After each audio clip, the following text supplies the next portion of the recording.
Yo, what's up, everybody? Welcome back. It is another Wednesday. It is 11 a.m. That means it is time for Web Design for Dommies.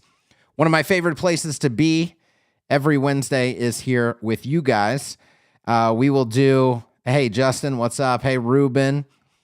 Justin says, evening, fellow Dom addicts. Yes, we do need to clarify probably right off the bat, man. I've gotten a lot of comments from people on these videos who they are not apparently in the know. They're not in the know. They keep trying to correct me. They keep saying, isn't it supposed to be Web Design for Dummies?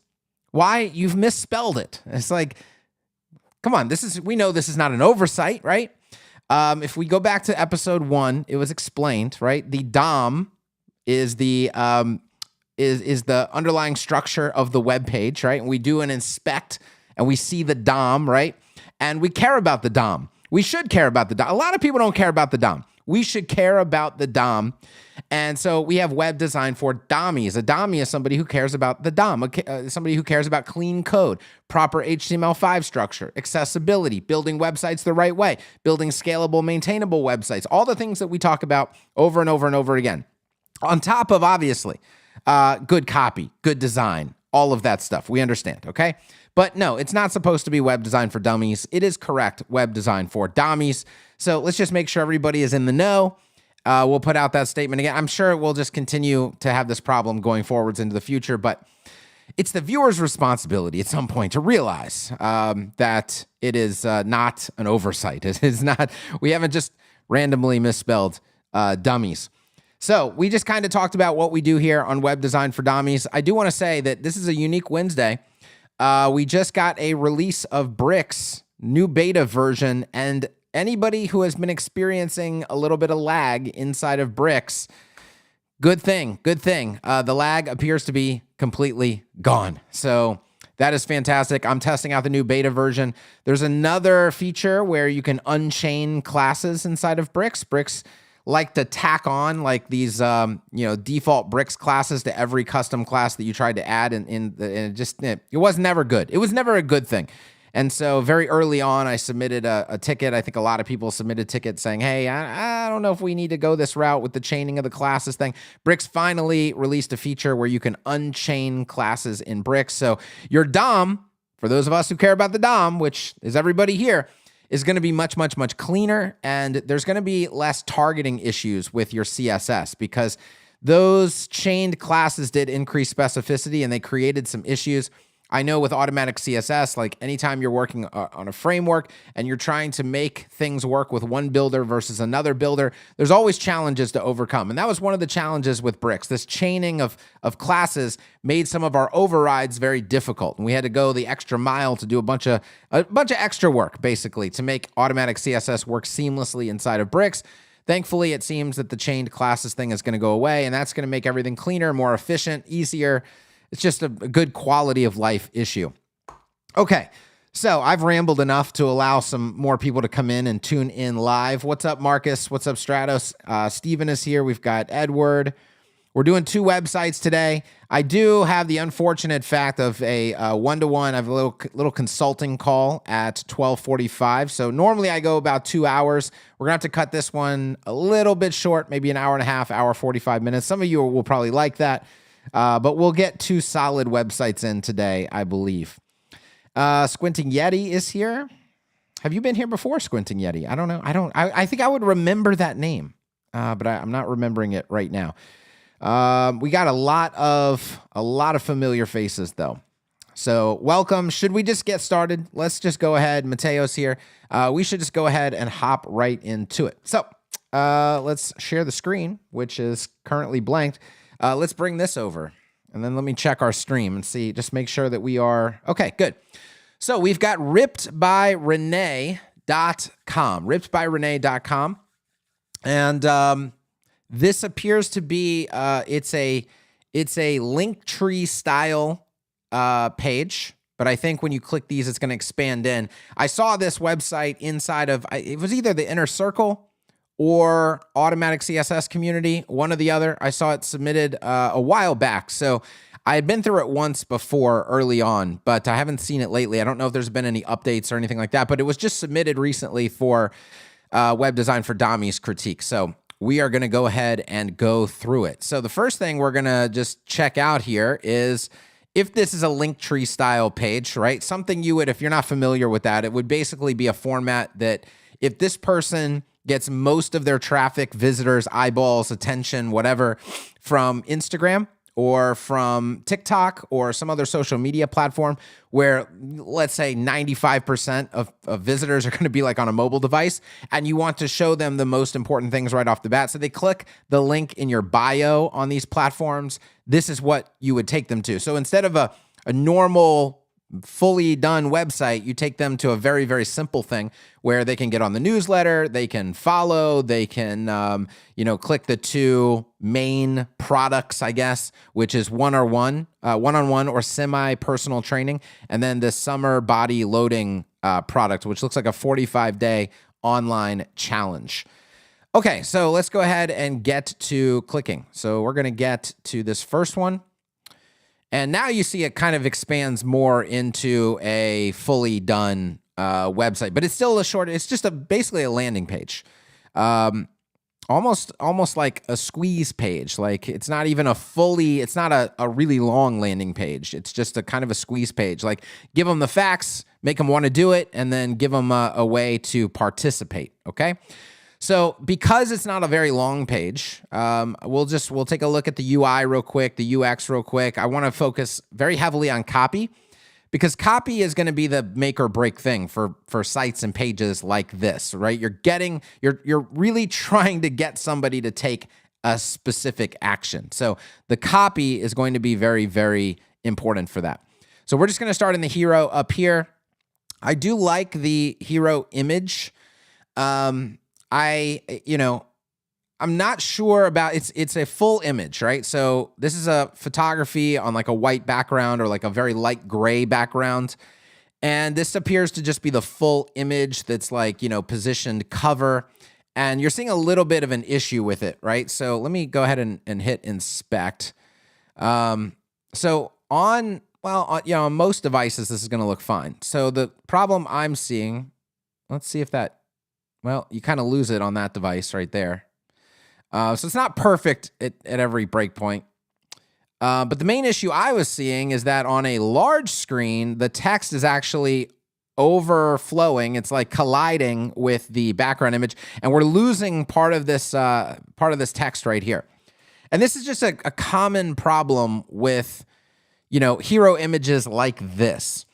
And what I would almost recommend for this is to do a cutout like I did on Geary.co, right? We did this last week. We did a whole deep dive here. So I use a cutout image, and then I can really position it a strategic way. And so this needs to be position absolute. But what I've done, because there is always this problem, anytime you have a background image or you have a absolutely positioned image, you have to worry about content collision. Content collision is this content, which is the image, colliding with other content. That's always a problem.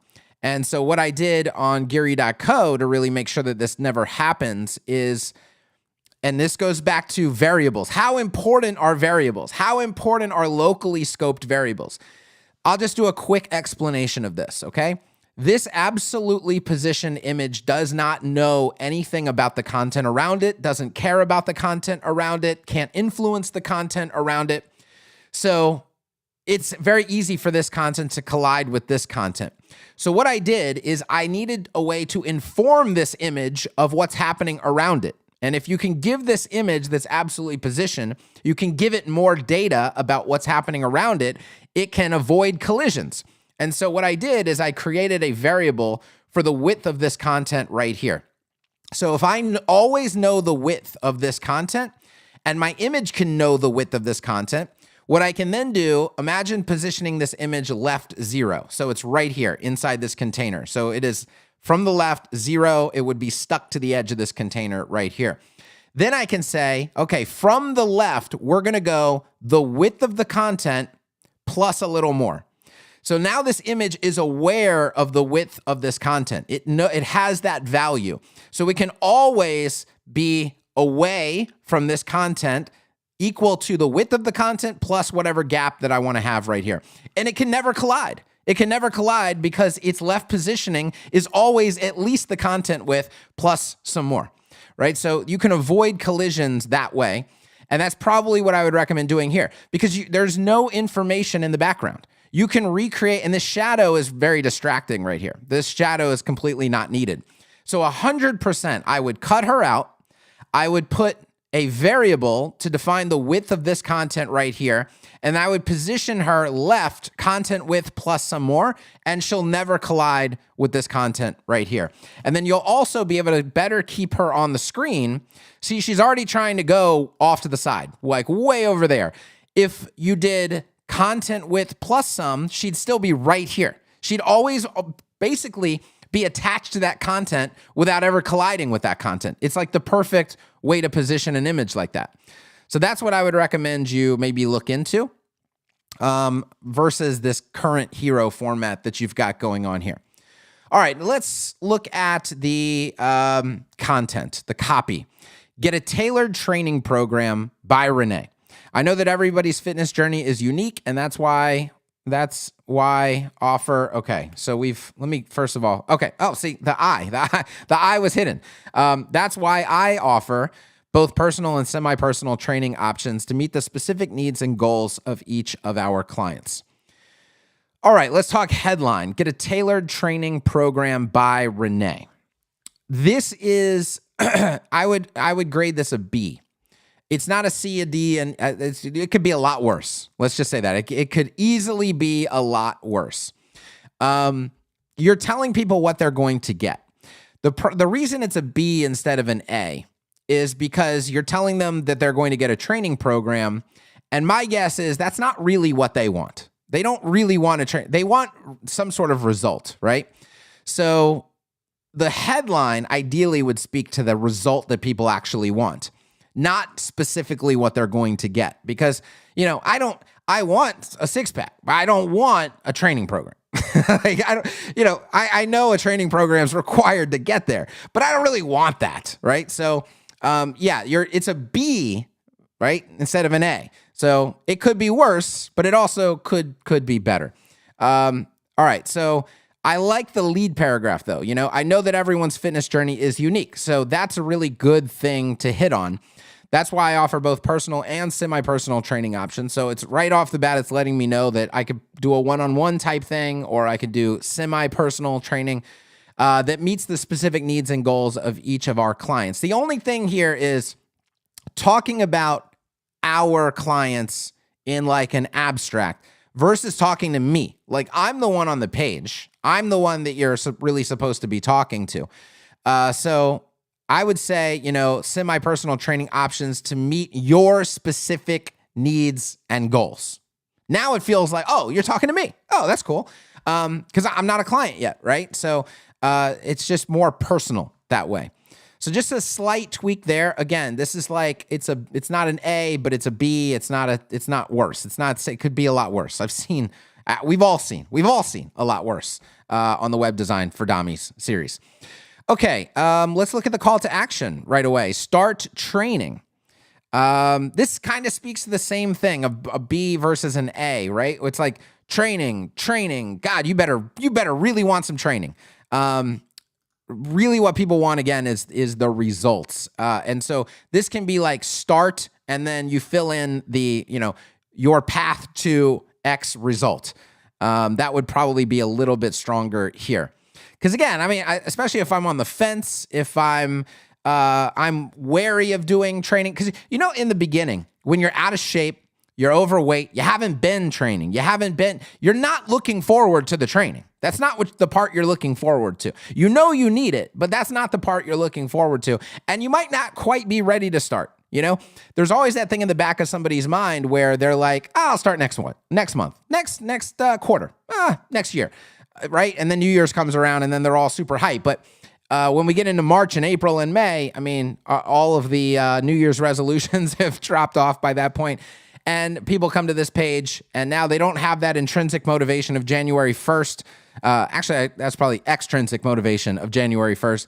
And they're kind of just on the fence. Like, do I really want to do this? I don't know if I want to do this or not. And you're like, start training. And it's like, I don't know. Give me something else to chew on that's more tangible. Like, start talking about what's about to happen to me that's not hard work and effort and sweat and tears and all of the other things, right? So I think it's good, but it could be better.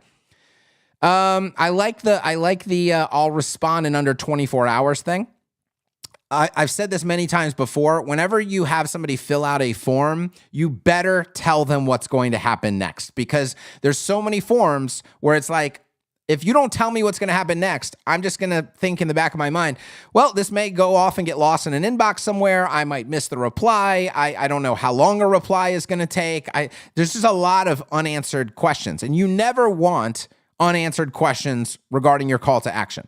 So always tell them exactly what's going to happen next. So now they know, hey, she's going to get back to me in 24 hours. If she doesn't get back to me in 24 hours, there's probably a problem and I should contact her again. But at least I have something to look forward to that's tangible. It's a timeline. This is better. So this helps a lot right there. Select training style, in-person training, virtual training. Okay. I don't know that this... Again, it's like, I don't know if I'm ready to really go forwards with this yet. I think you could have much better drop-down options here. That not only, and first of all, I don't know, do I need in-person or do I need virtual? I don't know which one, and I assume that this is like the I don't know. Wait, there's more unanswered questions. I don't really know what the formats are, what's going on here, which is why this is not a good question to ask. What is a better question to ask? How about what are your main goals, right? Or like, what's your primary goal? Is it weight loss? Is it strength? Is it this? Is it that? All right. You could say, are you male or female? Are you a beginner or a novice? Or I don't know. Like, there's a lot of things that you could work to understand about the person who's filling out this form that can bucket them. We've talked about buckets before and putting people into categories. So, because for example, if my goal is weight loss and I'm, 80 pounds overweight, you got to talk to me very differently than if I say, oh no, my main goal is not to lose weight. It's actually to gain weight. I'm underweight. Okay. There is that option, right? You could be 80 pounds overweight, or you could be scrawny and underweight, and your goal is to actually get stronger and put on muscle mass. Those are two very different people, two very different situations. It would be much more helpful to know that data versus just what kind of training style that they want. And if I'm filling out a form and it's like, ooh, I get to tell about me and my goals, that feels more proactive than just choosing a training style. So I would experiment with switching this out with some more personalized, like maybe one or two personal questions that help you bucket the person and understand what kind of situation they're in and understand what their goals are, so that when you get on the phone, ring, ring, you already know exactly what you need to tell them. You already know exactly how this conversation is going to go and what you need to talk about. And then you can tell them, hey, well, you know what? With people in your situation, the in-person training is the best option. Or, hey, you don't live here, so you have to do virtual. But you also, talked up here about semi-personal, which to me meant like there's some sort of group option, but I don't see like a group option down here.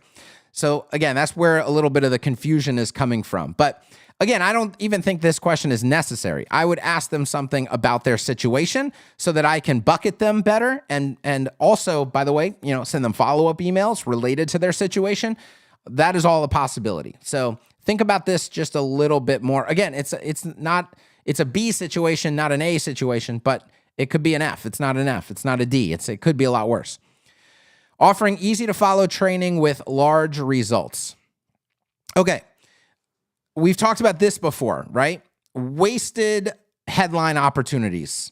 So get a tailored training program, start training, offering easy to follow training. We're saying the same thing over and over again, just with different words. And that always leads to a wasted opportunity with your headlines. So I would rethink this. If you're not going to change this one, then change this one. If you're not going to change this one, then change this one. One of them's got to change because they all say the same thing. It just, like I said, with different words. My personal training sessions are tailored to your individual fitness levels and goals. Guys, where have you heard that before? You heard it 5 seconds ago when I read this paragraph right here. So we've wasted the headline, and now we're wasting the copy that is right here as well. Provide you with the one-on-one attention and guidance you need to achieve your best results. What are my best results? If we can avoid talking in abstract and nebulous terms, let's do that. Try to talk in specifics. Tell me the results. Now, it says right here, whether you're looking to lose weight, build muscle, or improve your overall fitness. Okay, so just put with the one-on-one attention and guidance you need to achieve, you need to lose weight, build muscle, and improve your overall fit. Just tell me those are the things that are going to happen, okay? So we can just make this a little bit more efficient right here.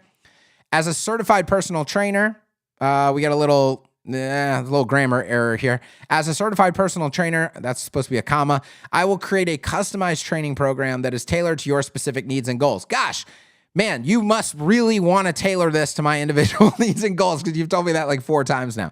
So again, we're just repeating copy over. And maybe this is not like finished. Maybe this is some sort of, we're just getting started, placeholder. I don't know. I don't know your situation. But assuming this is finished copy, ready to go, live website, this needs a lot of improvement because this is not, we're wasting opportunities to convert people here. So I gave you the tip of being a little bit more specific. Certified personal trainer, really good thing to note. That should be right here. Certified personal trainer, okay? Or yeah, make this is like I've said before, burying really important information. Probably something that should be talked about right off the bat because what is the first thing people are going to think in their mind? You see all of this going on. Okay, she got good results for herself, right? I don't, what are her credentials? So should I be listening to her? Don't know. So give me something right off the bat that lets me know, okay, she's a certified personal trainer. Now I'm comfortable to continue reading on down the page and hearing what she has to say.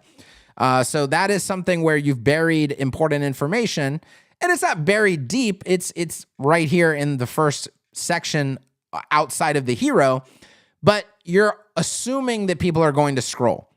And part of copy is you have to make them want to scroll.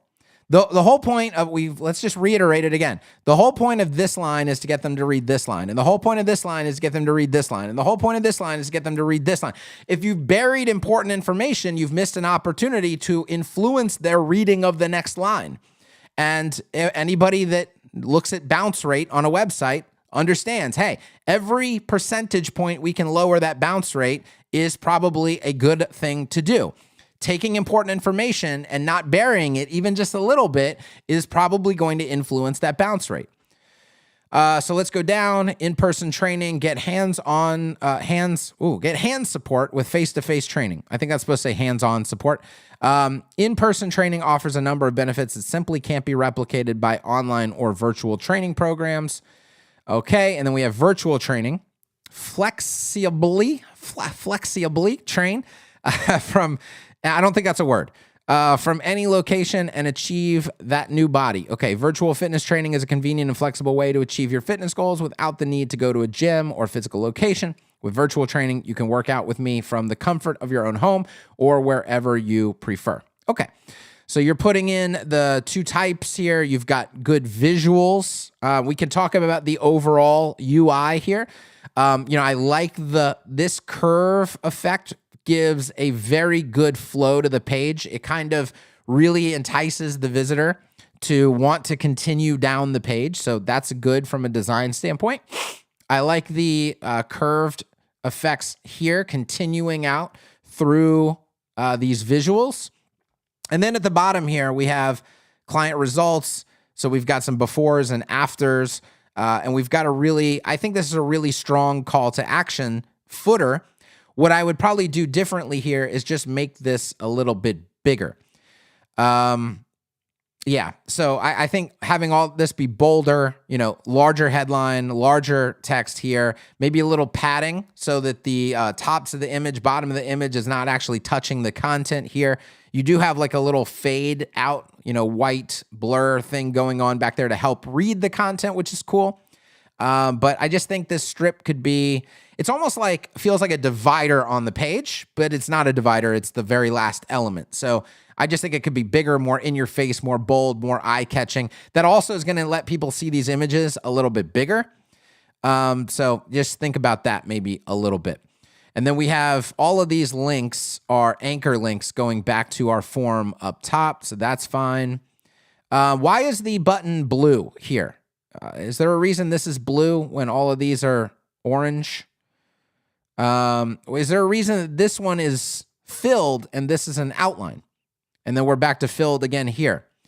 You know, I like outline buttons when they're next to filled buttons. So if you have a filled and an outline, it's like a primary and a secondary, but this is a primary and a primary, but then you're using two different button styles. So, I think the call to action buttons need to be looked at here. This should be orange to match all of the others. And that's it. That's probably it for this page right here. So let's go ahead and jump backwards. How are we doing in the chat? Let's go and see what everybody has to say. Remember, this is a thing you can participate in. You don't just have to sit here and listen. You can drop comments in about your thoughts about the page that we are looking at.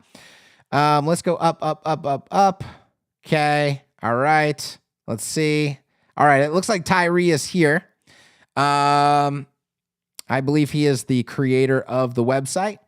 So I got to scroll all the way back up. I really need, they need to organize this better. These chats are so hard to follow sometimes. Okay. So Tyree says, all right, this is the website I designed. And then he's got the embarrassed emoji. It's all right. It's okay. Thanks. I appreciate it. Okay, so we're going to go down. Question. I know that you gave that calc function for the width of content last week. Can we get that again quickly? Yeah, we can take a look at it in just a little bit. I will make sure I get to it. All right. Oh my gosh. All right. I'm not going to elevate a chat onto the screen again because it's auto scrolls me back to the bottom. All right, let's go back and find out where we were. All right, Squinting Yeti says, always brave, asking Kevin to review your work. Good on you. And I fully respect, like it's, if somebody was reviewing my work, this is exactly how I would want them to do it. It's just, it doesn't do anybody any good for us to all just throw sugar and lollipops and shit at everybody's work. If there's stuff that we can try to improve, then we should talk about that.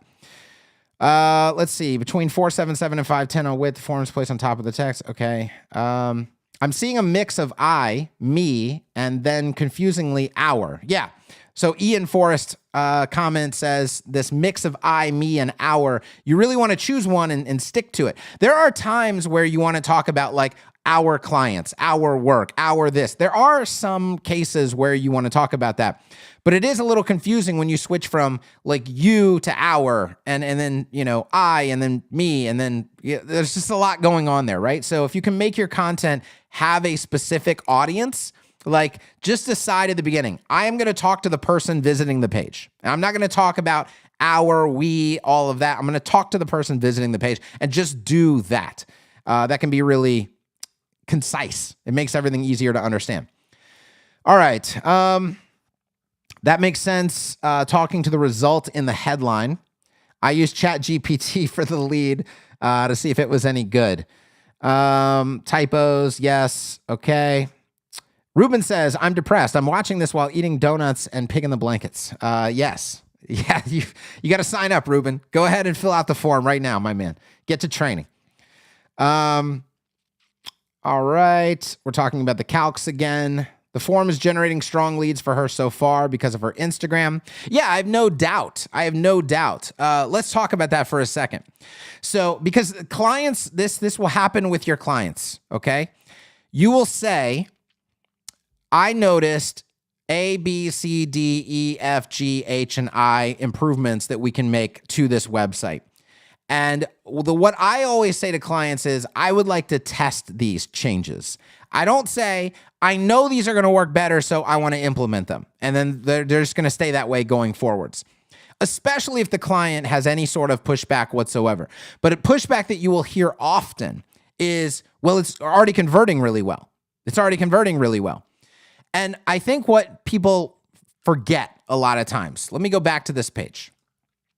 This page could be dog doo-doo. It could just be absolutely terrible. So these things that I said were B's instead of A's, they could be F's. And the page could still convert really well. Why is that? Because I said copy is very important. Copy is probably the most important thing on the page. Why? What reason could there be that this page could still convert really well? Well, here's the reason, because 95% of the people are coming from Instagram where they watched 12 of her videos, and it turns out she's really good on video. And they got to this dog doo-doo page, and they were like, they just kind of overlooked the dog doo-doo because they're like, but I really like what she said in those videos, and they still fill out the form because they want to work with her. They overlook what's going wrong with the page because they were already sold by something else. The videos sold the person, so they overlooked what's going on here. That's not an excuse to have dog doo-doo for this page, okay? Because any improvements that you make are going to further your results. Anything that you're getting that's already good should be able to get better, okay? So it's not an excuse that, well, it's already converting really well. That's fine and dandy, right? Do we know why it's converting really well? And this is a situation where we know that traffic is coming from somewhere else where they were likely already built know, like, and trust. They already decided that they really wanted to work with her. They got to basically what amounts to a Linktree page, and they already clicked on what amounts to a call to action for this. There's a lot of reasons why this can convert, even though this stuff can all be perhaps dramatically improved. And I'm saying this because clients will use this excuse all the time. To justify their own things, right? Because they made decisions about how the page should look or what the page should say, and then they're just satisfied with the, well, we're getting the conversions. It's just, we have to understand where the conversion actually happened. And if this stuff didn't make the conversion happen, improving it can improve the conversions. And so I always use the out of 100, 100 people are going to come to this page. Right now, you're converting 10 of them. That's fantastic. 10 out of 100 is really, really good. But what if it was 20? What if it was 25? Okay, it can definitely get better if you're identifying obvious points of issue. And so the goal here is not to say, I know this is going to work and we're going to definitely change it. Just say, hey, A, B, C, D, E, and F, these are the things I want to test. And then we want to see what happens with the numbers. If the numbers go down, we'll put it back to the way it was. If the numbers go up, it's more money in your pocket. Everybody would love to have 20 leads instead of 10 leads for every 100 visitors. I don't know anybody that would want want the 10 instead of the 20. So that's just how you have to talk about it. You have to talk about it as these are the things that we're going to test, and then also explain that pages can work. When people are sold elsewhere, they will overlook the bad parts of these pages and still end up converting. But the people who are on the fence, you won't get them. The people who are brand new and know, like, trust is not built yet, you won't get them. These are the people you're not going to get. You're only going to get the people who are at the bottom of the funnel. They're already making their decision. They're willing to overlook, things that are not great in order to fill out the form and just proceed with what they wanted to do. So that's kind of my explanation on that. All right, we need to take a look at the second one here. Summer Body Loading Online Challenge. So this, I'm assuming, is free. I've been around these funnels for long enough. We can just make guesses, okay? This is the freebie on the front end. This is the paid thing, which, you could make an argument for let's flip-flop these. I don't even know. I'm just making assumptions that this is going to be free.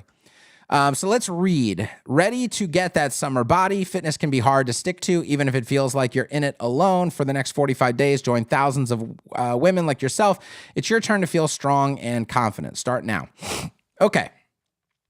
So this headline is much, much better, right? Because it speaks to both a specific outcome, a summer body, but it also has a timeline built into it. It's like, well, we're going to get the body by summer. That's like our goal, right? So it makes the person feel like, yes, I want that thing and I want it on this timeline. So we have a much better headline here. Fitness can be hard to stick to, which you're speaking to, their objections already, which is good, especially if it feels like you're in it alone. Now you're speaking to their emotions, which is good. For the next 45 days, join thousands. Again, here's your timeline. Okay, this is good. Join thousands of women like yourself. It's your turn to feel strong and confident. Now, the only thing in health and fitness, I think it is really good to be very factual and realistic with people, because they know in the back of their mind. I'll just tell you right now, everybody knows that it's going to take longer than 45 days to get my summer body. Okay? Unless I look very close to this already, it's going to take more than 45 days. So just be super honest with people. Like, tell them this is going to kickstart you. This is going to give you what you need to do the next 45 days after that and the 45 days after that. And I'm going to be with you this entire way. Okay, this is how you got to talk to people. Because once they get a whiff of like, I know I'm not going to get that body in 45 days. Now they're just starting to question things. Okay, and now they're thinking about all their past attempts at doing this and how all of those failed. And what are you going to do differently? And man, now they're down this rabbit hole of just like questions and objections and probably not. It's probably not going to happen. You've really got to, let's find ways to solve that with this copy. And one of the ways is just being very, very honest and upfront with them, and then letting them know what's going to happen next and next and next. So let's continue going though. Feel like you're doing everything right, but still nothing's changing. So this speaks to a very specific person. I'll use myself as an example, okay? There's been times where I've been more fit than I am right now. And it's not because I'm doing lots of things and I feel like I'm doing everything right. I'll just tell, I'm doing not much of anything, right? So I'm in a different, this headline's not speaking to me because I'm not even trying. If I was trying, I'd probably be getting results because I've done it before. So I'm just not trying right now. I have other priorities. I've got 3 kids. I've got, 3 companies. I've got a lot of things going on. And so, plus I was sick and I've been injured and there's all this other stuff, right? So people may not be in this situation. So you're speaking to a very specific situation that they may not be in. So this maybe could be done a little bit better. Over the next 45 days, it'll feel like a complete transformation. See, I don't know. Can you have a complete transformation in the next 45 days? I don't think that's being upfront and honest with people, and they're going to sniff that out. They already know this is not their first rodeo. They know that it's going to take more than 45 days. So I think you have to speak to the truth and the reality of the situation here. Lifting heavier weights and building strength as a result comes with a big self-esteem boost. Your strength will not only show in your body, but also in your attitude. This is a good paragraph. It's your turn to be the baddest in the room. Okay, good. And especially if this is kind of your attitude on videos and all of that, they're used to this kind of personality, let's say, then this is a good thing to include on the page. This is all good. What happens when we click start now? Let's see. All right. Okay, it's not free, but it's cheaper than like all her one-to-one and all of this other stuff. So it's actually, I would say, good that it's not free. This is what's called like a tripwire product. Okay, so it's like the first thing that they buy. It's low barrier to entry, low price, build trust, get people to experience the way that you work, the kind of content that you produce. And you're really only getting people who are willing to give you money into this versus all the freeloaders who they'll sign up for anything. And it's also good that it's paid because people will probably be much more likely to take action on it and get results. If you put them into a free 45-day thing, they don't really have any skin in the game, and a lot of people will drop out. And then you have more people on your email list who have failed once again. That's something you want to avoid in health and fitness, is letting the person fail again, right, in the first 45 days. They're probably not going to stick around with you very long and buy your other things if they experience that. So, I think I don't know. I was going to talk about the length of it. There's an argument for it could be a 21-day thing because, again, they're not going to get all these results in 45 days. I know your model is not people are going to pay me $45 and then they're good to go. That's not the model, but that's kind of what the copy is suggesting, right? Because if I have my perfect body, if I have my summer body in 45 days, what else I need you for? I got to my goal, right? So I paid you $45 and that was the end of the journey. I'm not thinking that's the case. So we have a little bit of a conflicting message there. And again, it just goes back to you can fix this by just being super honest with people. All right, let's go down here. Our ebook includes 40 plus pages on body growth. What is it? Okay. So now we're talking about body growth. Okay. Push your body and become confident in lifting. Okay, hold on. Oh, I got to back up. I got to back up.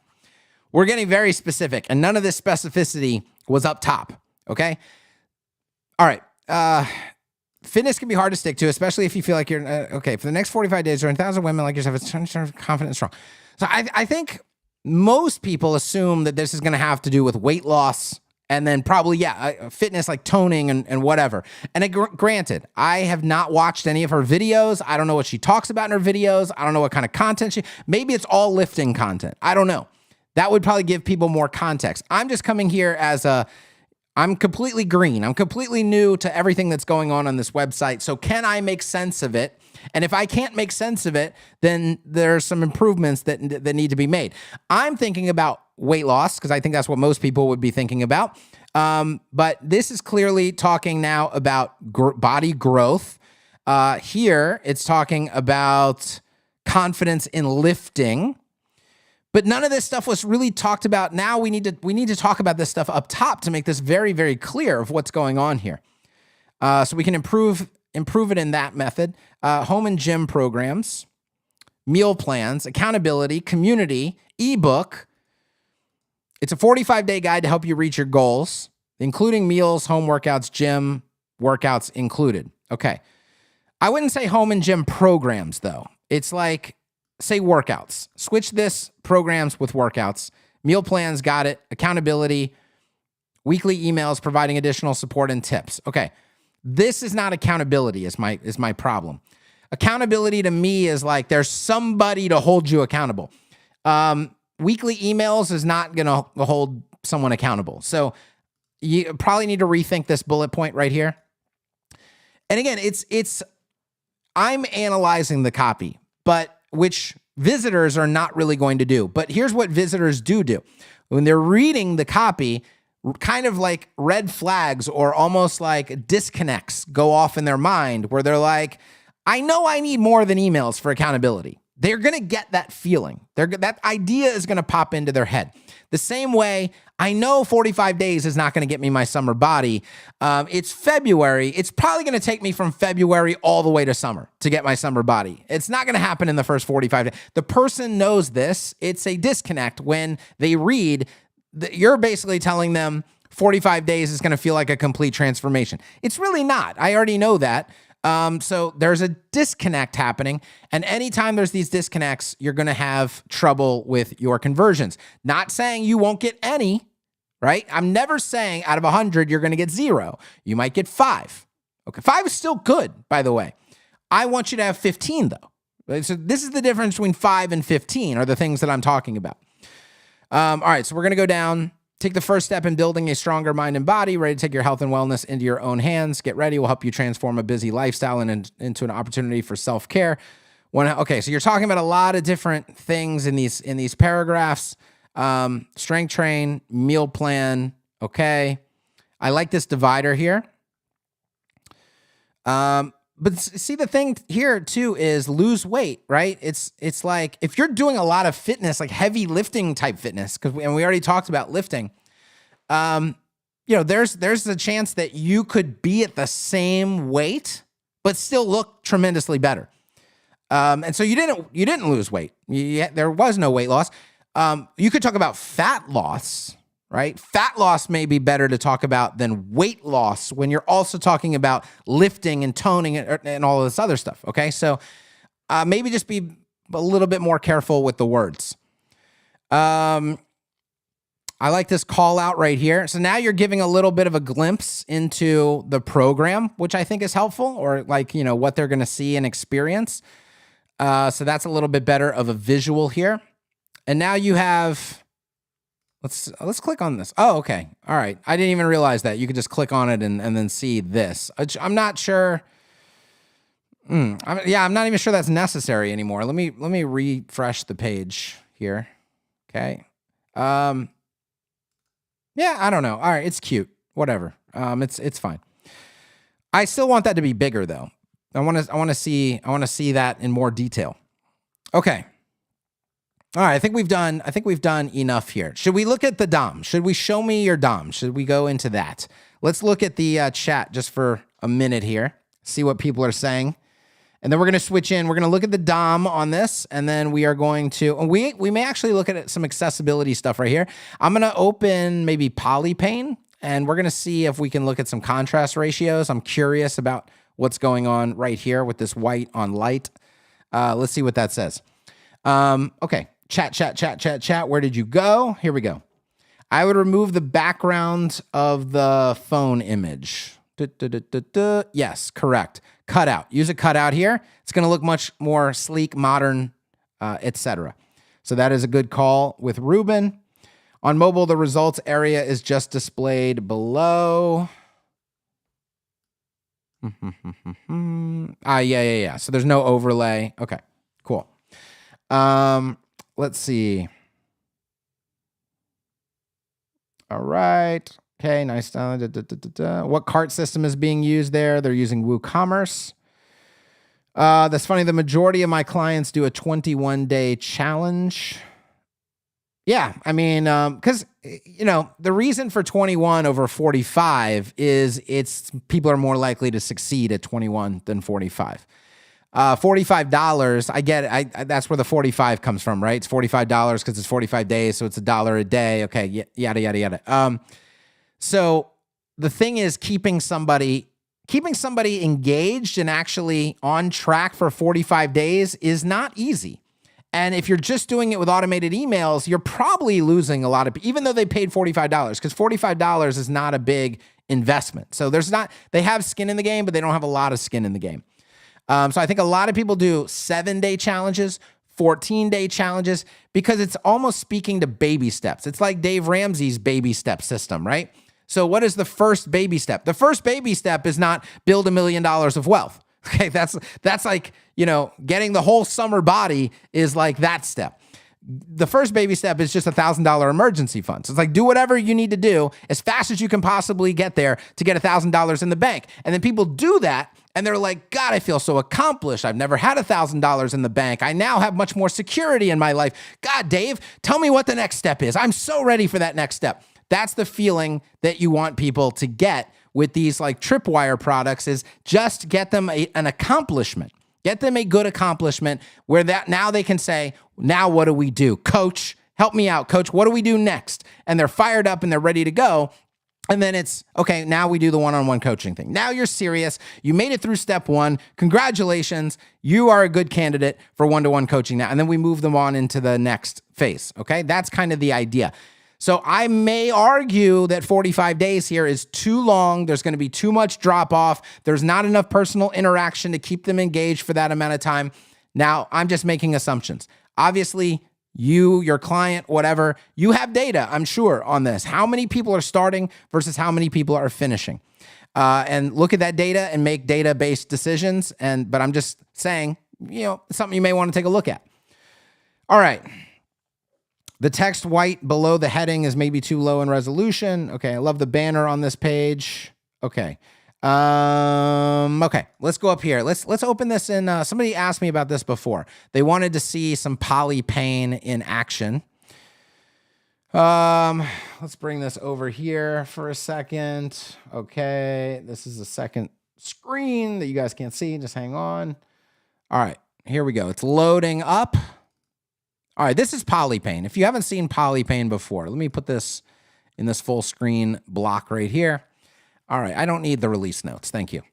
All right, so Polypain is you've probably seen browsers before where you can view on multiple devices all at once. People ask why I don't do the whole web design for Dommies series in Polypain, and it's because you have small previews, right? So it's not taking up the full browser. I could probably make it do that, but that's not the point of Polypain. The point of Polypain is to see everything at the same time, especially as you scroll down the page. But if you come up here, you can do a lot of different emulations, right? Like I was doing some RTL testing. And you can see that when I pulled this up, everything's actually backwards because I had it in RTL mode. So I was doing RTL testing for our new tooltips feature that I'm working on in Automatic CSS. So there's some emulations that you can do. You can pull this up. I have the contrast checker on. You can say I want AAA contrast or I want AA contrast. We don't really strive for AAA accessibility compliance. We're always working on AA compliance. So that's kind of what I have it set to by default. But if I turn this off, you see the contrast checks go away. Now I'm going to turn this back on. Where did it go? Right here, contrast checker. And you're going to see, we're going to make sure it's set to AA. It is. So these are failing contrast checks right here, which was my suspicion when the page first loaded, which is why I wanted to bring this up and make this point that you should be running these checks, right? We care about accessibility. Contrast here is really good. Your button text, even though to my eyes, I could not tell based on my eyes that this was going to fail a contrast check. But the white text on the orange at that size, and it's also at the size of the element as well, which is a good thing to keep in mind, is failing the contrast check. And it tells you what the contrast is right here. So we're going to scroll down. Look, this orange against the light gray fails the contrast check. So we're going to keep going down. And it's pretty much the same stuff repeating over and over again. So that is something to look at for sure. You can make this more readable by adjusting the contrast. Now, how would you do this in Automatic CSS? Well, you can go in. Let's say that this is your action color, which it is because that's what you would use on your buttons. I don't even know if this is built with Automatic CSS. I don't know if it's built with frames. I don't know what it's built with. It's built with bricks, so we can see that. And it looks like it is Automatic CSS. So these are plugged in as the accent color, which I would plug them in as the action color. But nevertheless, you can go in now and you can adjust now you're going to have, first of all, make this clear. You're going to have a conversation with your client because their brand color is going to have to change a little bit here. Like if we want to use this orange on light gray or whatever this background color is, probably a version of your base color. Yeah, base ultra light, okay? So we're going to have to make some changes. Like this, we have to edit this, the saturation of it or the lightness of it or the hue of it. Something's got to change because this against this ain't working. It's failing the contrast check. The white text on the button, maybe it needs to be dark. Okay, so we need to use dark text instead of light text to get a working contrast ratio. There's some basic thing is there's some changes that need to be made. These are going to have to be okayed by the client, and you're going to have to explain why we're making these adjustments. But Automatic CSS gives you the ability to do this. So you can go in. No, we don't want to open Visual Studio Code. Where were we? Let's just open this. Okay, and get in here and go to our palette. So there's a lot of ways that you can do this. Let's say you were working on your action color. So there's saturation adjustments you can make to every single shade. There's lightness adjustments you can make to every single shade. If you need to make hue adjustments now, you can do that as well. And so you can really just easily dial in the contrast ratios until they work, until they're acceptable. So that was one thing that I wanted to look at. Let's see what's going on with this section right here. All right, so we would see a womp womp, right? There you go, of styling at the ID level right here. And I'm not sure why you would style this at the ID level. Is this just all Flexbox, not grid here? Yeah, looks like it's just Flexbox going on. But you can accomplish this with utility classes. Like if you're not going to use custom classes, then use utility classes. It's a little bit more efficient. But yeah, let's go look at something that might be a global element like this card. Show me your DOM. So one thing that we see right off the bat, I would like to see list structure here. I would like to see this as a UL. I would like to see this as LIs. These are lists of things that you're going to get, a list of things that you are going to get, I should say. So we can improve that. And then we see feature card. Okay, so feature card has a class, and then we would see feature card heading on this. Or headline, that's fine. Feature dash card _headline. This is all good. Inspect here. This is a span. Wait a minute. Hold on. Inspect. What is happening here? This is a feature card headline, and this is a feature card headline. What? I'm so confused. What is happening here? Because that, sir, is not a headline. All right. And it's styled differently. So, yeah. I mean, I'm not going to inspect the whole thing, but that's a little confusing. Let's inspect this. So we've got our image. Okay. This needs to be in a figure tag. So just, it's in bricks. You just flip this to using a figure tag. Because a raw image on the website, again, doesn't really give the browser any context here. All right. But for the most part, that is done well. There's just some slight improvements that can be made there. Look at all these styles using primarily, this is all how it's supposed to be done, right? Got your space variables in there. Your color variables are being used. This is all good. Okay. So we've done a little bit of that. We did a little bit of an accessibility check. I think we need to move on to the next website. I'm going to go back to our chat. Here's another blue button. What is with it? Tyree. Hold on. Let me open this up. I think that was his name. Let me get back to our chat. Tyree, you got to tell me, my man. What is up with the blue button? What's the random blue mean? Versus everything is orange. Every action item except for the forms are blue. I would like to know. Let me in on the secret. All right, question. Is Polypain a real emulator, or is it more like DevTools in Chrome? Because I've seen some differences between the live mobile version and the Chrome DevTools version with the same width. I don't really know how to answer that question. I haven't done extensive testing with it. What I know is that, it has way more stuff that you can look at versus like the Chrome inspector. So, and it's a paid product. It's not free. You're going to have to pay for it. But I almost exclusively use it for accessibility checks, and I do use it for a lot of mobile stuff, because obviously in the Chrome inspector, this is what you're going to get, right? And you get one page at a time. You get one breakpoint at a time. You can't see a lot of things side by side. So Polypain is just really phenomenal with, where did it even go? Why is it like, am I just overlooking it? Oh, there it is. Okay. It's really, really helpful to just be able to see like 4 versions at the same time. Obviously you can there could be 12 versions on here. You can look at 12 different breakpoints all at the same time. There's scroll sync, so it'll all stay in sync as you scroll down the page, which is fantastic. And so it just really makes checking things really quickly across many different breakpoints very, very, very easy to do. And then, of course, you have all the accessibility related checks as well. I mean, look at this list that you've got going on here. You can also simulate different stuff. Like I can simulate different types of red, blue, or red, green, whatever, color blindness. So like this is what a colorblind person with that type of color blindness sees when they look at the page. And you can start to see why contrast ratios and things like that are very important. So you're not going to get any of this stuff. I mean, look at this version of color blindness. You're not going to get any of this kind of stuff in Chrome.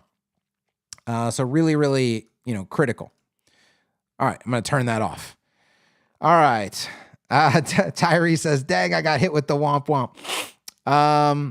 I have no idea why I didn't use utility classes. I was all over the place. Yeah, I mean, it happens. It happens. What is the use case of a figure tag compared to a basic image tag? So you can go read the Mozilla, documentation on all of this.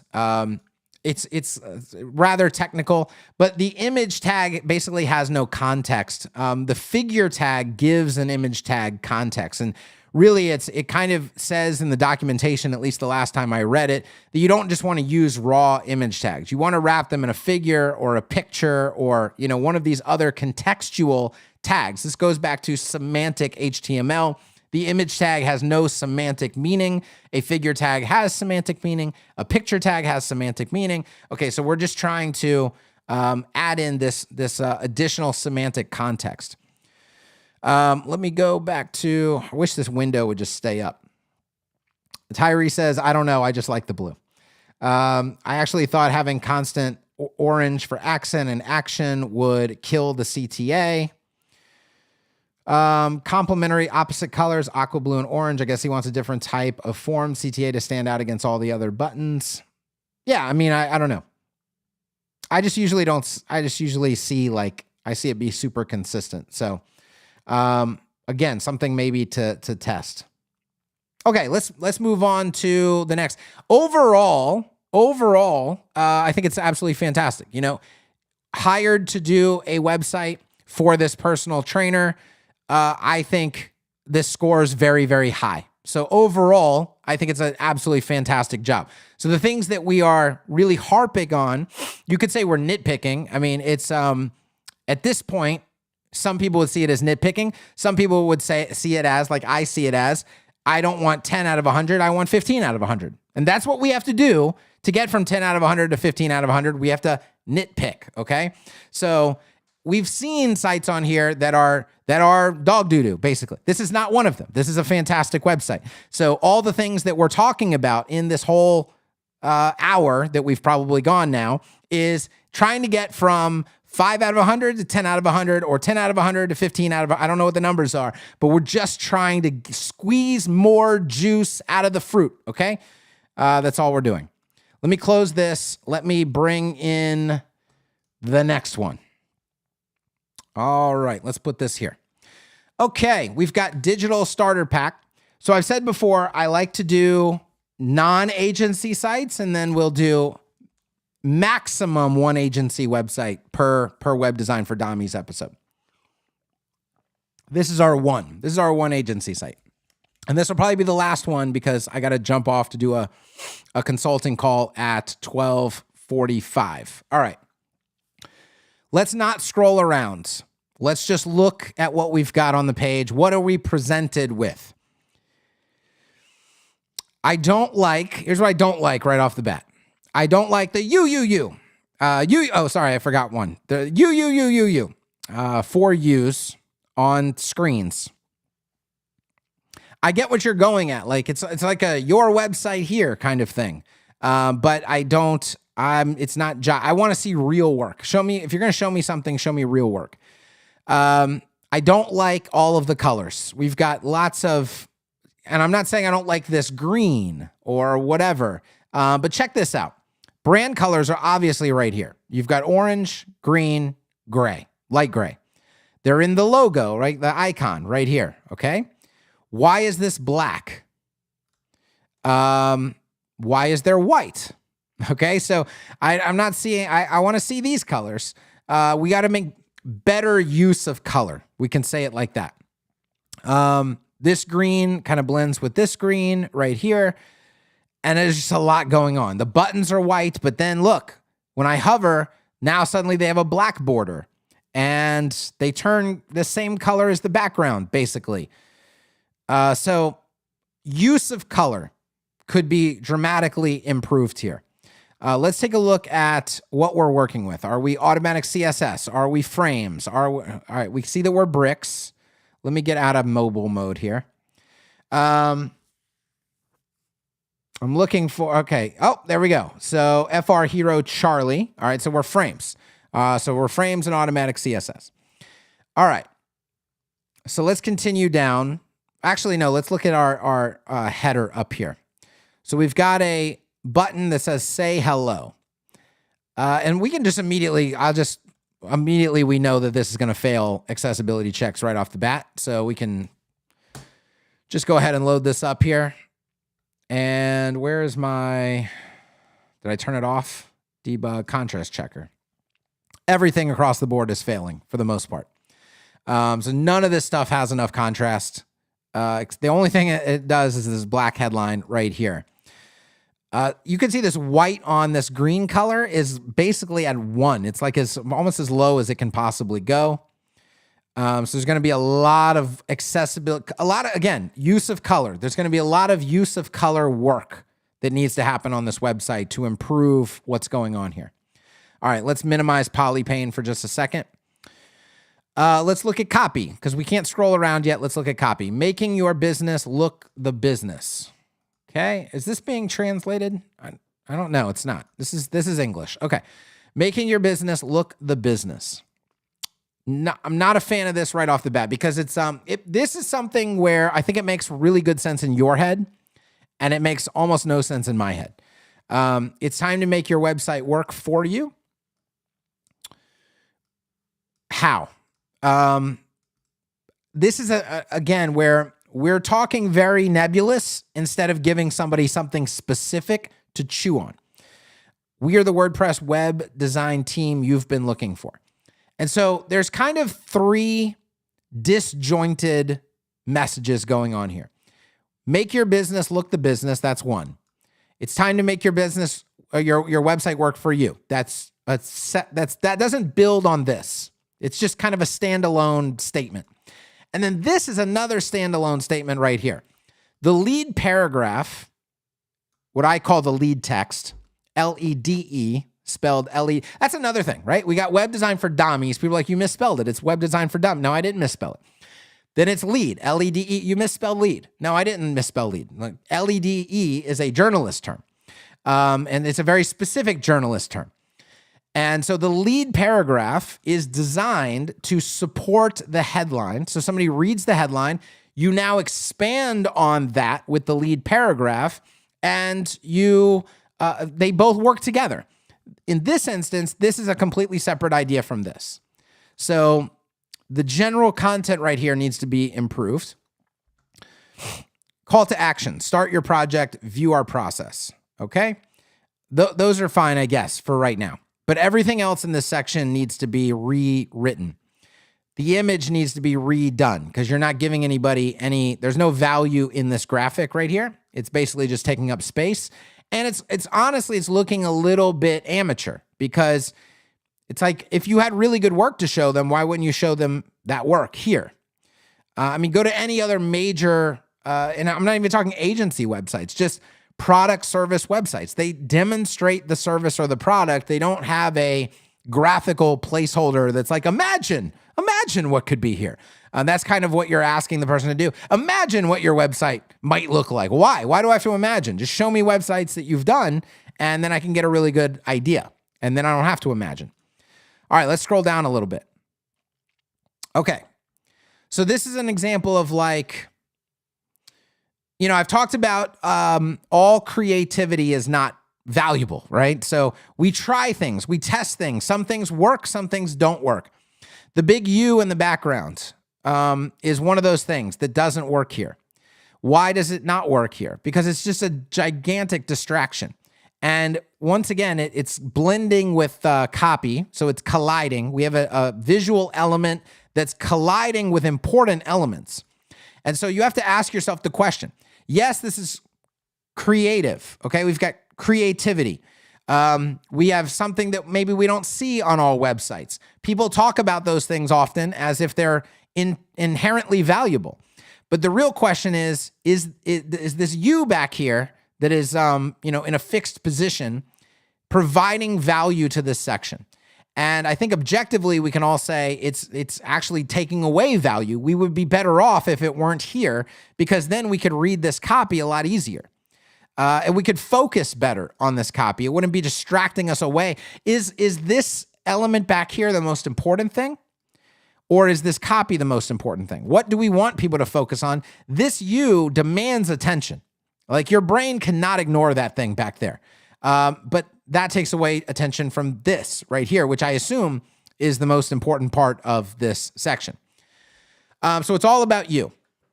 Your business, your customers, your goals, your website. It's a 24/7 salesperson, a shop window that never goes dark. It's out there representing your business to your customers while you sleep. So why would you want a website that isn't as amazing, professional, and driven as you are? Let's just pause for a second. I like this paragraph. I do kind of like that. It's got some energy. It's got some personality to it. Okay. But I do want to pause and you want to hear me nitpick? I'm a nitpick right now. For all of you out there, we're going to divide people right now. 50-50. I don't really care what camp you're in. There is a right camp. There is a right camp and a wrong camp here. But let's just talk for 1 second about the Oxford comma. It's called an Oxford comma, if you didn't know. It goes right here, okay? And I am a big Oxford comma fan. I love an Oxford comma. I always want there to be an Oxford comma. And when people don't use the Oxford comma, it really grinds my gears. So tell me in the chat right now. Just jump in. Let's have a little participation.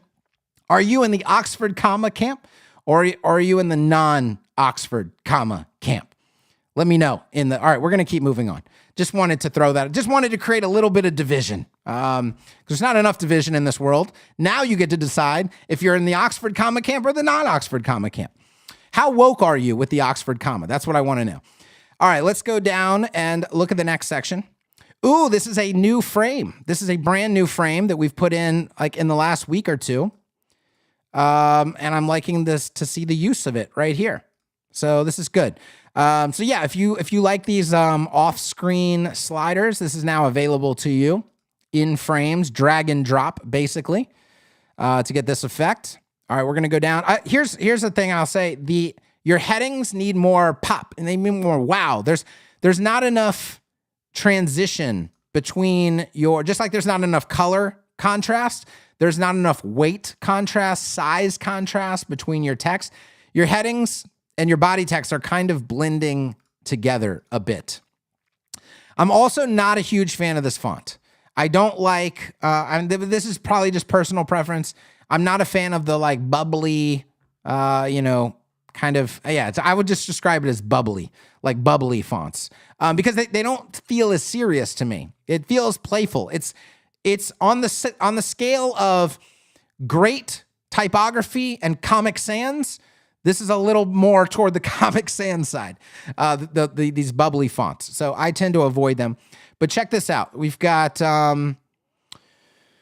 let's just put in a raw value here. We don't have to mess with the whole clamp function. Let's just put in like, not that. Let's do 6, 5, something like that. And then our line height needs to be tamed down a little bit with this particular font family. But this kind of thing. And then we need some contrast here, right? Which this is not how I would approach this, but it's the fastest way to demonstrate this.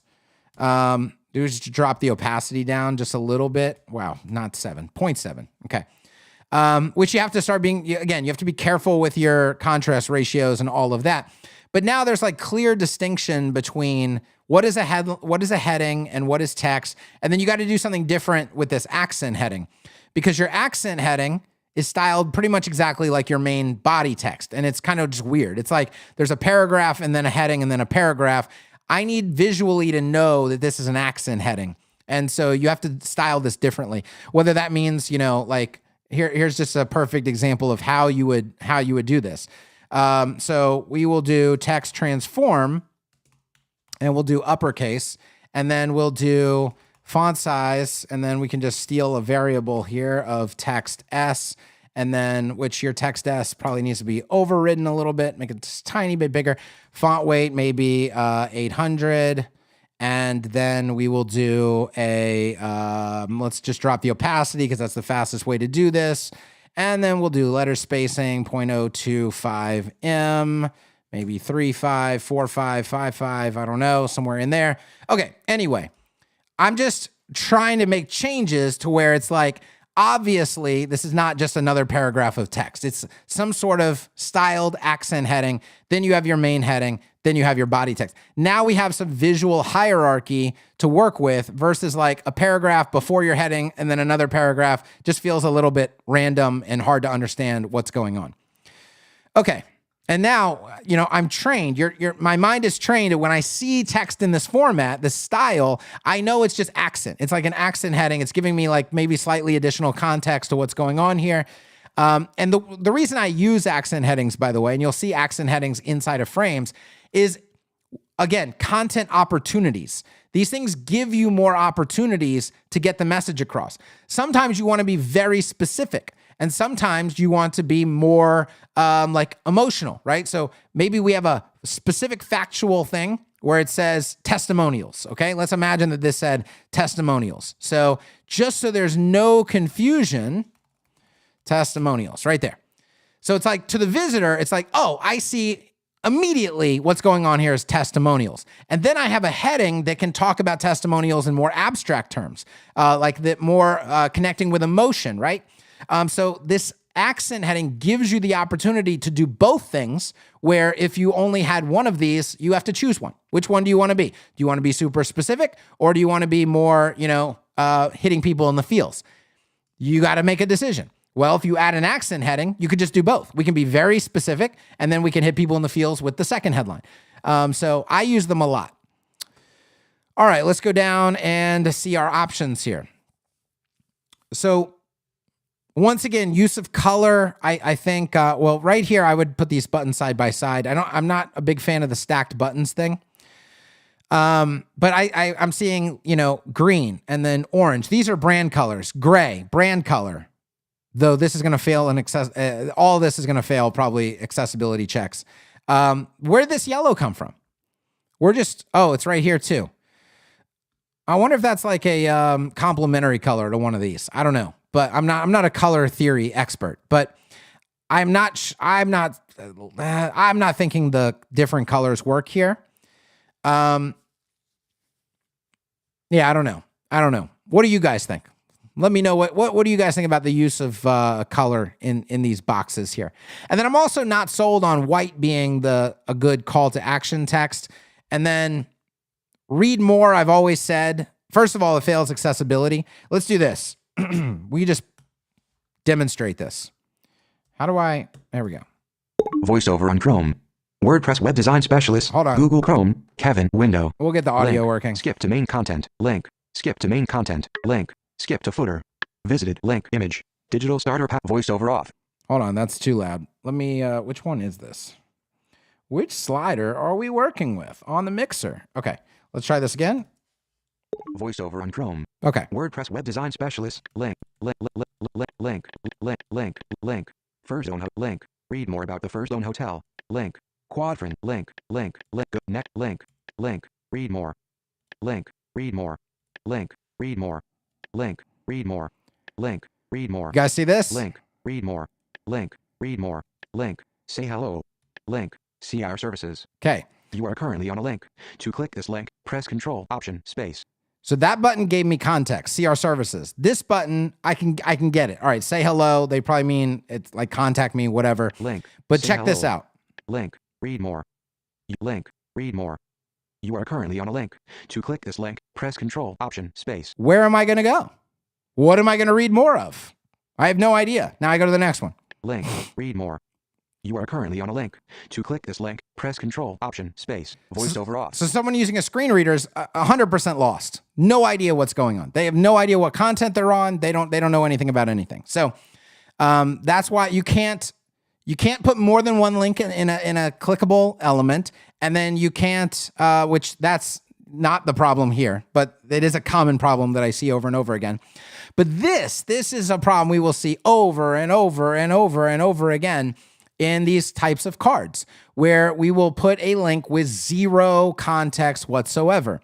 Now, how do you fix this? Well, you give the button different text. So it would say like, learn more about our web design services, or learn more about website management. So when they hover it, it actually says those things. That's one way to do it. The other way to do it is you make the entire card clickable using the headline and clickable parent. And now that it announces it as, we already saw, we're in a services section, right? It says web design, website management, PPC, SEO. That's how it's going to announce these things. You can even then use additional text. You could use ARIA labels. You could use additional text that's hidden for accessibility, which is all very easy to do. So it reads web design and then hidden text, which says like, you could actually have hidden text before, hidden text after. View our web design services.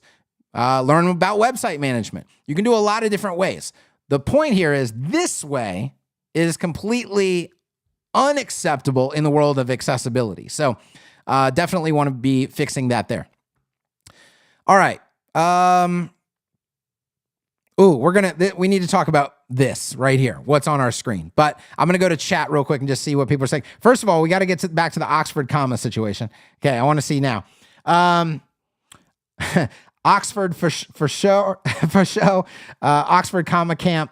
Oxford comma. Grammarly is not keen myself. Yep, I'm a member of the Oxford comma camp.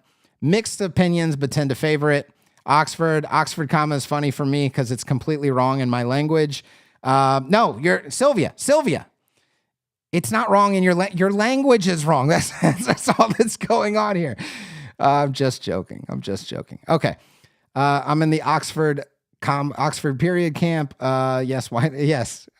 Tyree, that is a joke to his period that should have been a comma, I think. Okay, let's keep going. Not keen on the capitalization of the words. Oh, like right here is what you're talking about. I think that might be what you were talking about. And just to clear this up for everybody, because sometimes people do get confused. This is capitalized text. This down here, oh, it's gone now because I refreshed the page. What I did down here is uppercase. No, there it is right there. This is uppercase. This is capitalized. And yeah, this is, I think, this is kind of like the Oxford comma camp. Some people prefer capitalized text. Some people prefer normal text. This is normal, right?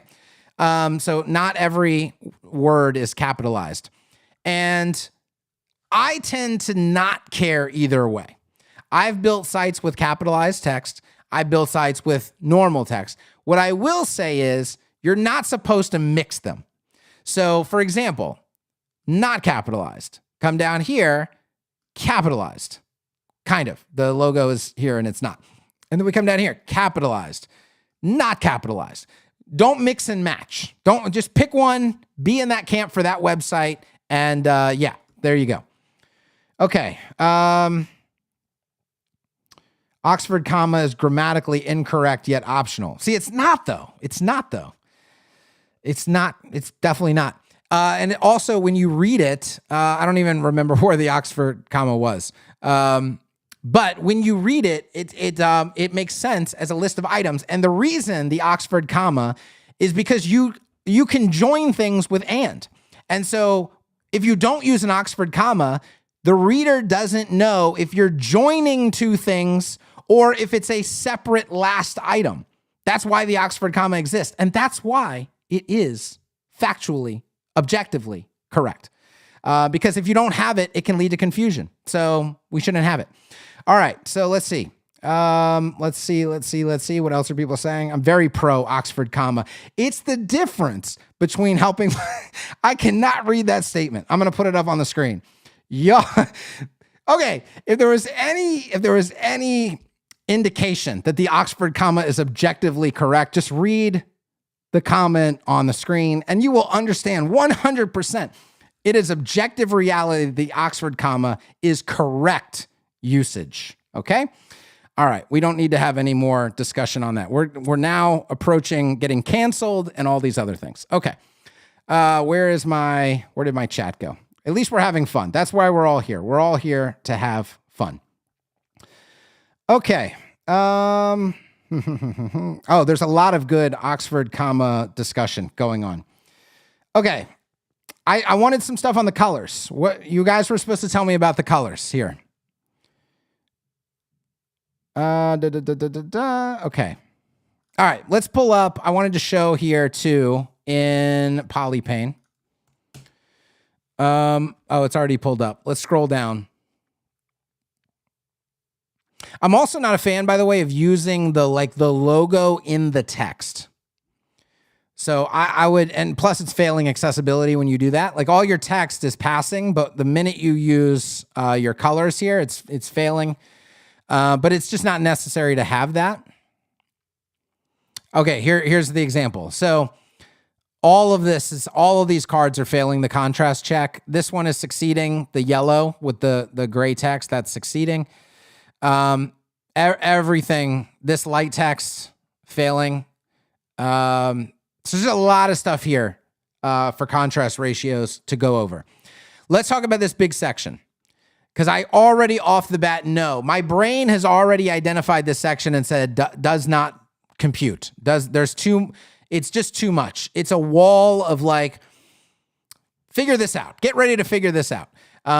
So we have a website portfolio, and then you immediately go into this grid without much additional context. It's almost like you expect the visitor to know exactly what's going on here. Now, I've kind of deduced that these are going to be examples, like example sites that are categorized. So it's like, hey, are you in the automotive industry? Here's automotive sites that we've done. Are you in food and leisure? Here's food and leisure websites that we've done. I totally get it. I understand the direction. I understand why you're doing it. If you do niche websites, then it is really good to display the niches that you work with and then give examples of them. I'm just not a fan of the format because one, it's not visual in the slightest. Two, it makes me choose items that I can't see. I don't know if I want to go see which site I want to see because nothing is appealing to me because there's no visual reference. So I basically am just randomly clicking. You're just asking the user, make a random choice. What's behind door number 3? And that's not a really great experience, but I'm going to click on one. All right, and we'll see here. All right, so we're going down, and this does not need to be sticky. You can remove the stickiness. If there's nowhere for the sticky to go, it doesn't need to be sticky. Okay, so now, okay, these are similar sites. Got it.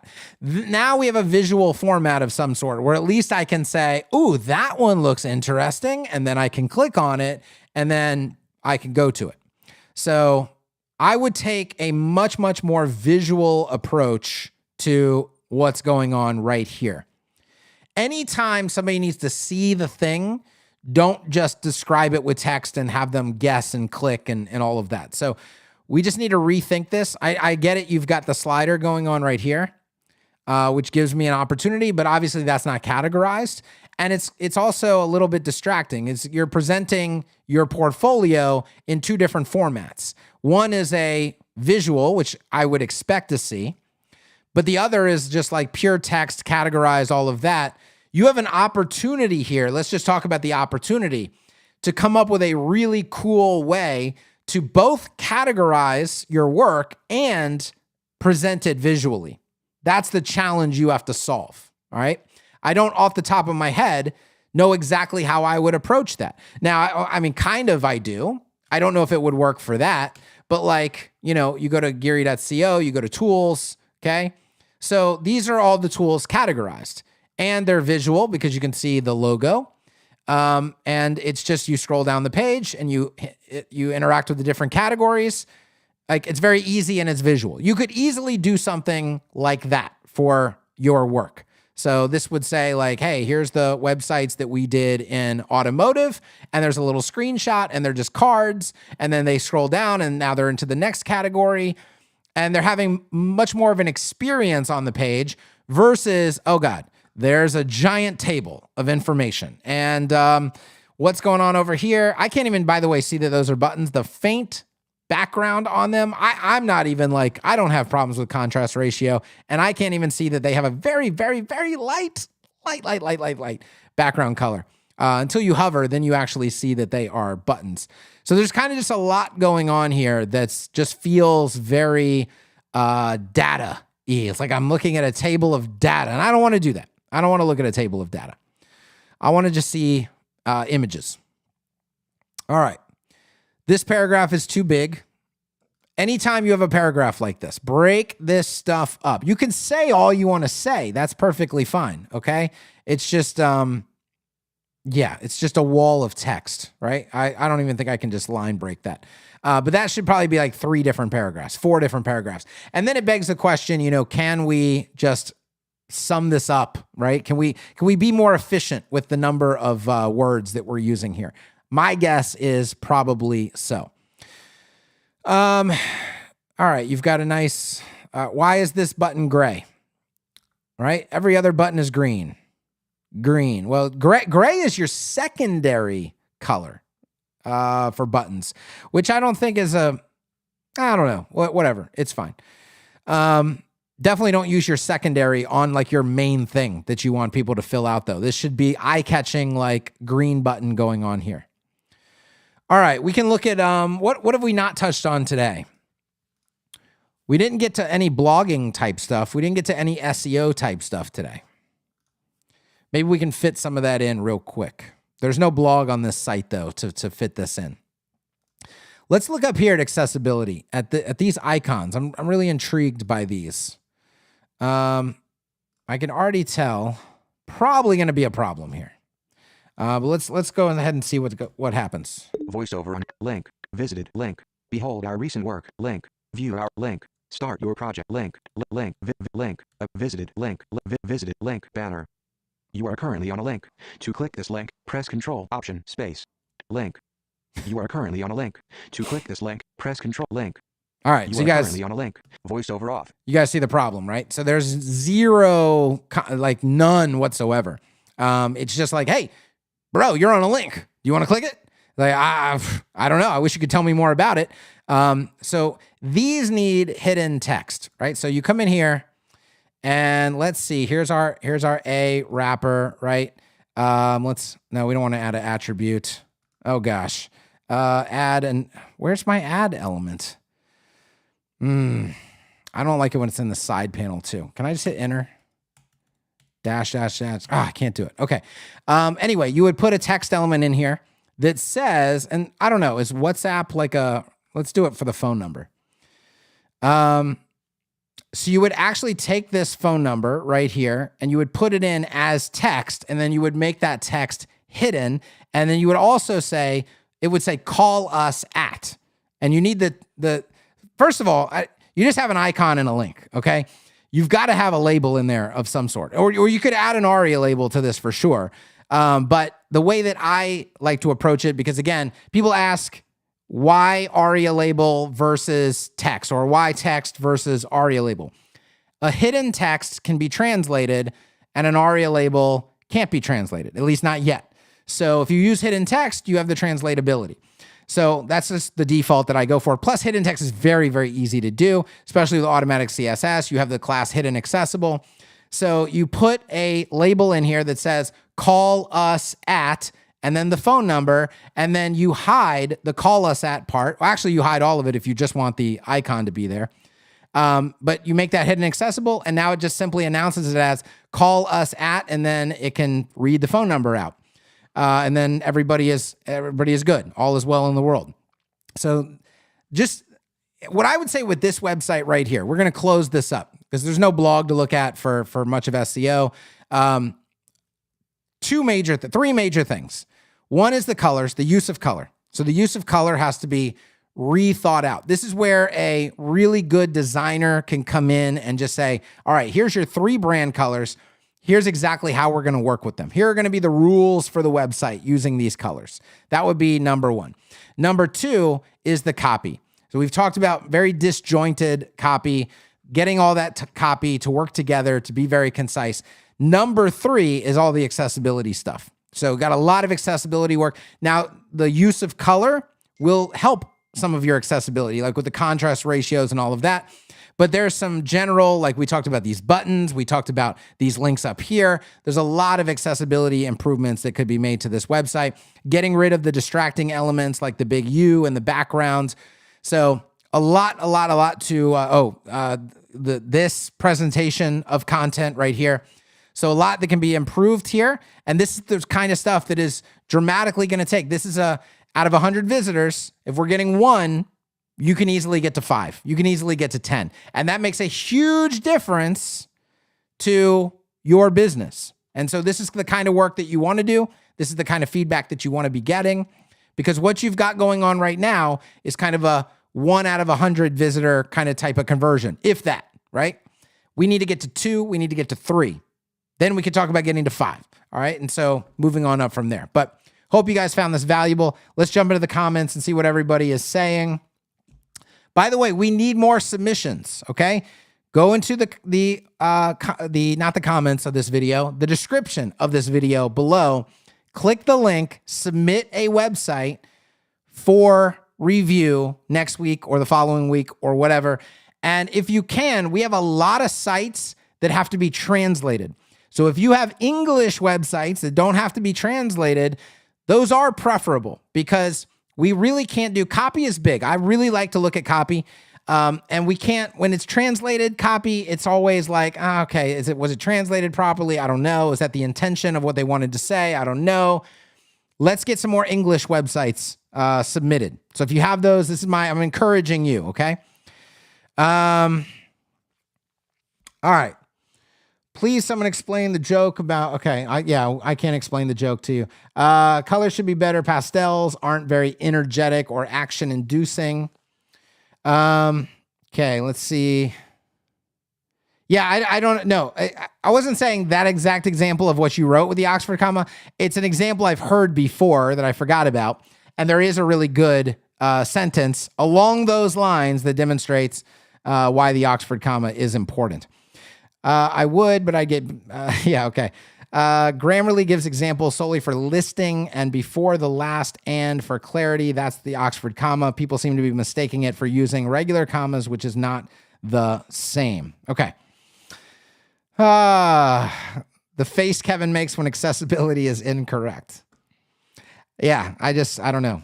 I'm like, I try to embody somebody who's using a screen reader, and maybe that's the face that they make. I don't know. Okay. Follow-up question, Polypain. How do you fully check the mobile versions of websites, old-fashioned testing on mobile device? Yes. Polypain gives you all of these browsers, even, the Chrome inspector like this. All right. Doing this is a good idea that's too small. A good idea of what it's going to look like on a phone. But I always, like all the sites that I do, I literally pull out a phone and I pull up the website on the phone. Now, I only have one phone. I don't have everybody's device at every size, right? So I'm using what is this? I don't know, 13 Pro, something like that, iPhone. So I don't have the Max. Somebody could be on a Max. Somebody could be on a Mini. There's a lot of different ones. So this gives you an idea. Pull it up on a real phone, but then you can kind of understand. Like if I pull up a site on a real phone and I'm like, oh, there's not a lot of space there, I can imagine that somebody on a smaller phone is probably seeing a problem. So you want to make sure that there's some breathing room in what you're looking at and all that. You're never really going to get it perfect. You can always, it's great to just get reports from other users who have different devices than you. And we like to, what do you see? And clear up any issues that happen with regard to that. But yeah, even if I added 12 breakpoints inside of Polypain, I'm not getting a perfect view of every single device. Then there's retina displays versus non-retina displays. It's just, there's a lot to worry about. But this is certainly better than, checking on desktop and not even checking on mobile at all, or just checking on your iPad and not even on your phone. So you can see an issue right here with this slide going off the, it's designed that way. The slider goes off the edge of the screen. But if you notice, you have to give some sort of indication. Usually the indication to the user is you can see one full slide and then a part of the next one. And that indicates to them that there's content over there that they can slide to see.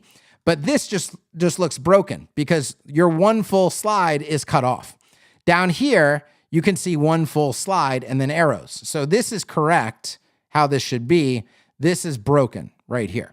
This is correct because I can see one full slide and then partially see the next one, which is a good indication that these can be navigated. Okay. Any other last questions before I get off? I got a call in about 5 minutes, so I'll take one more question if there is one. Otherwise, I want to, again, encourage you to submit a website for review. Grab the link in the description below, submit a website, and then, see, we don't need all these notifications on the screen. Next week, I would like to maybe do something a little special. I want to focus more on SEO next week, I think, because we didn't get any of that in today. And I know people love it. Like when we pull up Ahrefs, when we get more deep into the SEO side of things, people really, really love that. We didn't get to that today. So if you have a website that is specifically like you did a lot of SEO work on it, submit it. I want to get an SEO kind of driven website into the queue so we can maybe pull that up next week. Okay? All right, guys, that's going to be it from me. Thank you, guys. I'm out. Peace.